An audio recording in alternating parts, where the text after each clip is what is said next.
जैसे कि जब उम्र में महिला बढ़ रही है, 35-40 के करीब आ रही है, तो देखा जाता है कि उनको थोड़ा सा भी पानी चलता है, गंदा पानी चलता है। ज़्यादातर देखा जाता है ये बूढ़ी महिलाओं में, जो घर में रहते हैं और कहते हैं कि नहीं हमारा शरीर बाहर आ रहा है, या फिर सफ़ेद गंदा पानी चल रहा है, बदबू आ रही है, तो वो नहीं बता पाती हैं अपने जो भी जेंट्स होते हैं। तो मेरे कहने का मतलब ये है कि अगर आप उनको नहीं बता सकते तो मुझे अपना दोस्त समझें और अपनी जो भी दिक्कतें हैं, जैसे कि अगर आपको संभोग करने में दिक्कत है, अगर उसमें दर्द होता है, और अगर आपको एक होती है बीमारी कि हम संभोग नहीं कर पा रहे हैं, अन्य ख्याल आ रहे हैं, लेकिन जो प्लानिंग है, फैमिली प्लानिंग है, वो नहीं कर पा रहे हैं, उपचार उसका नहीं हो पाया है, तो ये एक संकेत है कि आपका जो बच्चेदानी है उसमें एक इन्फेक्शन का कारण भी बन सकता है। जैसे कि जिनको बहुत टाइम से, लंबे समय से गंदा पानी आ रहा है और उनको क्या कहते हैं, संभोग करने में दर्द हो रहा है, सफ़ेद गंदा पानी चल रहा है, तो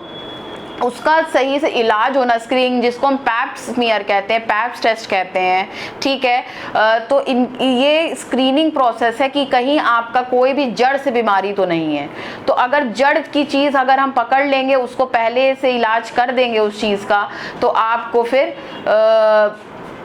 कोई दिक्कत नहीं होगी। एक मैं ऐसे एग्जाम्पल देना चाहती हूँ। एक महिला है यहाँ पर, अभी 1-2 दिन पहले की बात है, कि उन्होंने कोई भी अन्य अस्पताल में, प्राइवेट हॉस्पिटल में, मैं प्राइवेट क्यों कहना चाहूँगी, जिला हो चाहे प्राइवेट हो, मुझे अवेयरनेस की इंसान की बात करनी है कि वो 24 साल की महिला जिसका केवल एक बच्चा है, और उन्होंने बिना किसी से ना पूछे ना कोई, जो डॉक्टर अपने आप को बहुत जल्दी कह देते हैं, हम 10 साल की पढ़ाई से ज़्यादा करते हैं, हम इतनी फील्ड में आकर भी एक एक कदम फूक के चलते हैं, फूक के चलते ज़रूर हैं, लेकिन सही का साथ हमेशा देते हैं। कभी मरीज के लिए कोई भी गलत चीज़ नहीं करी है। हमेशा जो हमने अपना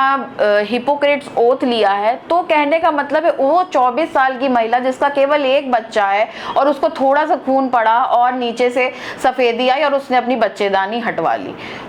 24 साल की महिला जिसका केवल एक बच्चा और बच्चेदानी हट जाए, तो आपको ये नहीं समझ में आता कि उसकी हार्मोन की दिक्कत कितनी ज़्यादा हो सकती है। हार्मोन ही एक होते हैं जो हमारे सारे तन बदन को जैसे फंक्शन करना है वो वही डिसाइड करते हैं। अब उनका तो ट्यूब ना है, ना ओवरी है, ना है बच्चेदानी, तो अब वो आगे कैसे, उनको क्या हॉट फ्लशेस हैं पहले ही आने लगेंगे, उनको बुढ़ापा पहले ही आने लगेगा, उनको जोड़ों की दिक्कत, हर तरीके की दिक्कत होगी। तो कब क्या चीज़ करनी है, पहले मेडिकल मैनेजमेंट लेना है कि सीधे सर्जिकल लेना है कि कुछ लेना ही नहीं है, जो भी आपको आपका पड़ोसी बताया या पास वाला बताए उसकी बात समझनी है। तो कहने का मतलब है जो ऑथराइज्ड हैं, जो पढ़े लिखे हैं, जो 10 साल से ज़्यादा पढ़े लिखे आपके लिए इच्छुक हैं, उनको आप सही जगह अस्पताल में आएँ और इलाज कराएं।